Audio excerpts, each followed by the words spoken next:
Flight number 209A. ایک بچی جو بڑی غریب تھی, یہ پڑھتی ہے, اچھا, اور محنت مشقت کرتی ہے, اس کو کیمبرج یونیورسٹی سے اسکالرشپ مل جاتی ہے. اب زندگی کے علی دن تبدیل ہونے لگے ہیں. اب سارے خوش ہیں کہ اب بیٹی جائے گی, پڑھے گی بھی, اور انشاءاللہ پھر جو ہے وہ اس کے بعد زندگی میں بہار آئے گی. جیسے ہی وہ اپنا بیگ پکڑتی ہیں, اپنا ٹیچی کیس پکڑتی ہے, ہاتھ میں پاسپورٹ لیتی ہے, باہر نکلتی ہے, سنیچر آتے ہیں اور سب کچھ چھین کے بھاگ جاتے ہیں. ایک گھر میں ماتم سی کی کیفیت پیدا ہو جاتی ہے اور بد دعاؤں کا سلسلہ شروع ہو جاتا ہے. ٹھیک 12 بجتے ہیں, 12 بجے فلائٹ اڑنی تھی, 12:03 پہ فلائٹ اڑتی ہے. اڑتے سار ہی ہوا میں کریش کر جاتی ہے اور وہ ساری بد دعاؤں میں تبدیل ہو جاتی ہیں کہ اللہ سبحانہ تعالیٰ جی آپ نے تو ہماری بیٹی کو صرف بچا لیا. اللہ سبحانہ تعالیٰ جی وہ چور نہیں تھے, وہ سنیچر نہیں تھے, وہ تو فرشتے تھے ہمارے لیے, وہ تو آپ کی رحمت بن کے ہمارے گھر میں آئے تھے. یعنی یہ واقعتاً ایسا ہے, یعنی آپ کو جس چیز کا کوئی نقصان یا نفع ہو رہا ہے تو اس میں یقیناً کوئی نہ کوئی اللہ سبحانہ تعالیٰ کی ایک بادشاہ ہے.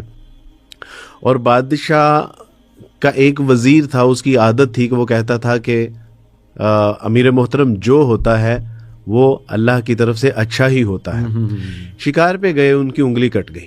اچھا, انگلی کٹی اور جب آئے تو دوسرے جو اسے جیلسی فیل کرتے تھے انہوں نے کہا کہ آج دیکھتے ہیں کیا کہتے ہیں. وہ انگلی کو دیکھا تو انہوں نے کہا کہ بادشاہ سلامت اللہ کی طرف سے جو ہوتا ہے اچھا ہی ہوتا ہے. کہا کہ بادشاہ سلامت کی انگلی کٹ گئی اور تم کہہ رہے ہو کہ یہ اچھا ہوا ہے. خیر اس کو زندان میں ڈال دیا گیا. اس کے بعد ایک دفعہ وہ شکار کرنے کے لیے جاتا ہے, جانگلیوں کے ہاتھ لگ جاتا ہے. جانگلیوں نے کہا کہ انہوں نے کہا میں بادشاہ سلامت ہوں. انہوں نے کہا بادشاہ سلامت ہوں گے اپنی ریاست میں, آج ہمارے ایک معبود کی بلی چڑھانی ہے, اس کے لیے تم میسر آئے ہو.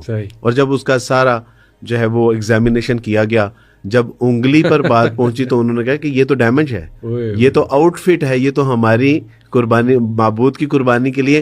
اس دن اس کو پتا چلا کہ ہاں جو کچھ اللہ تعالیٰ کی طرف سے ہوتا ہے واقعی اس میں خیر ہوتی ہے. اور علی بھائی بڑے بڑے ایسے واقعات کے بظاہر لگ رہا ہے 2002 میں جولری شاپ تھی میری, لاس ہوا, سب کچھ ختم ہو گیا. اس لاس میں سٹریس میں مبتلا کر دیا گیا, ٹینشن میں چلا گیا. اس ٹینشن سے اللہ سبحانہ و تعالیٰ کی علم و عرفان اور اس کی معرفت میسر آئی. 2007 میں نتیجہ یہ نکلا کہ میں نے اسلام قبول کر لیا. آج آپ کے پاس بیٹھا. یعنی وہ آپ سمجھیں کہ وہ بزنس کرائسس جو تھا یا وہ بزنس فلاپ ہونا وہ کامیابی کی سیڑھی ثابت ہوا. میں اسی سے ایک واقعہ آپ کو سنانا چاہوں گا. امام عمر سلیمان ہے, ایک ویسٹ کے اسکالر ہیں, وہ سناتے ہیں, کہتے ہیں کہ ہمارے ایک بہت اچھے دوست ہیں اور وہ ان کے بچے میرے پاس حفظ کر رہے ہیں میرے ادارے میں, قرآن حفظ کر رہے ہیں ماشاءاللہ, بڑے پیارے بچے ہیں. کہتے ایک دن انہوں نے مجھے بتایا کہ چلیں آج نا میں آپ کو اپنی سٹوری سناتا ہوں, انشاءاللہ فائدہ دے گی لوگوں کو. کہتے کہ میں ہندو فیملی سے تھا اور میں MBBS میں ایڈمیشن لینا چاہتا تھا, امریکہ میں رہتا تھا, ہندو فیملی سے تھا. تو میں نے بڑی محنت کر دی, مطلب راتیں جاگنا اور سارا کچھ میں نے لگا دیا MBBS میں, کس طرح میں I get into the medical school, کس طرح میڈیکل اسکول میں چلا جاؤں. نہیں ہو سکا, اسپیشلی جہاں وہ چاہتے تھے. 1 سال کہتے میں ڈپریشن میں رہا, بڑا میں کہتے سوسائڈ اٹیمپٹ بھی کی, مطلب کوئی چیز مجھے چین نہیں, مطلب میرا مقصد ختم ہو گیا کہ اگر میڈیکل نہیں ہے تو بس پھر کچھ نہیں ہے. بہرحال پھر لوگوں نے کاؤنسلنگ کی, گھر والے آئے, انہوں نے منت ترلا کی یار آگے بڑھو یہ وہ. کہتے خیر میں نے پھر IT میں ایڈمیشن لے لیا.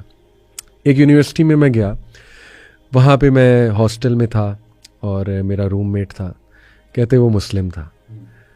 تو کہتے میں اس کو رمضان میں دیکھتا تھا قرآن پڑھتے, پھر وہ مصلی بچھا کے نماز پڑھتا تھا. میں انٹریگ ہوتا تھا, بڑا کیوریس ہوتا تھا. تو کہتا بس اسی طرح آہستہ آہستہ بات شروع ہوئی, میں نے اس سے بات چیت شروع کی, اس نے مجھے اسلام کا تعارف کروایا.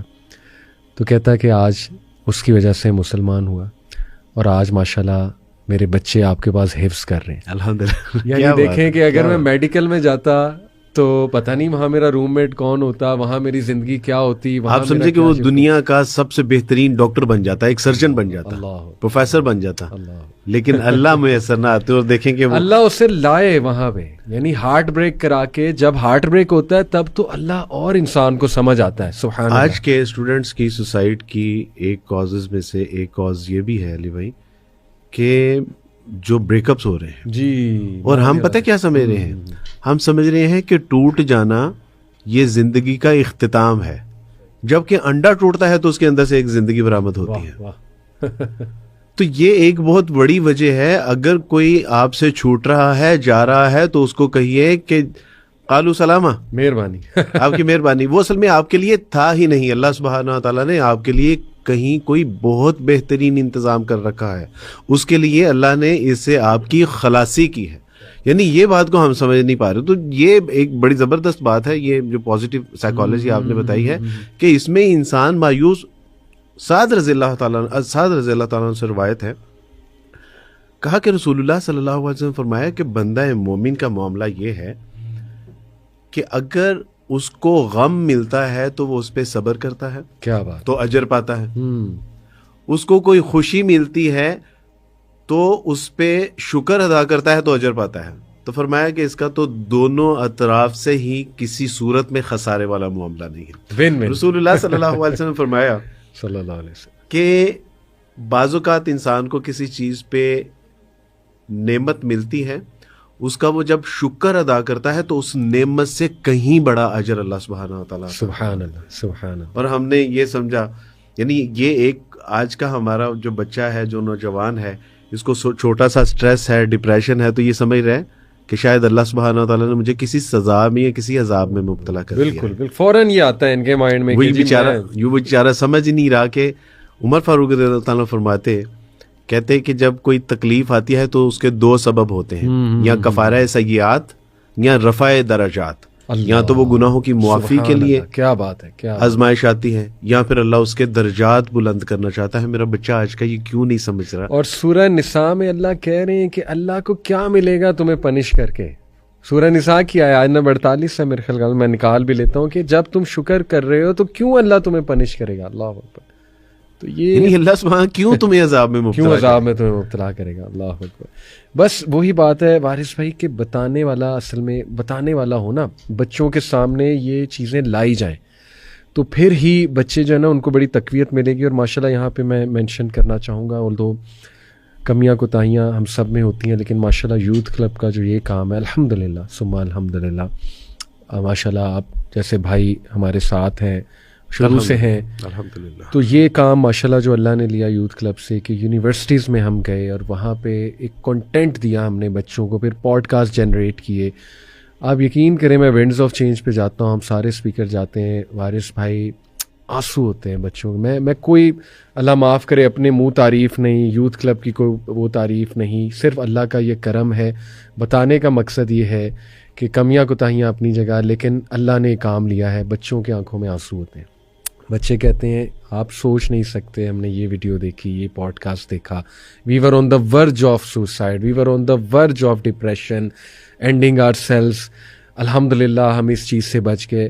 تو یہ شکر الحمدللہ. اور میں کہتا ہوں ابھی کام کم ہے, ابھی بہت کام ہونے والا ہے وارث بھائی. ہم سب کو مل کے کام کرنا ہے. کتنی آرگنائزیشن ہے, ہم سب کو مل کے انشاءاللہ یہ کام کرنا ہے. ان بچوں کو نا ضرورت ہے گائیڈ لائن کی ضرورت.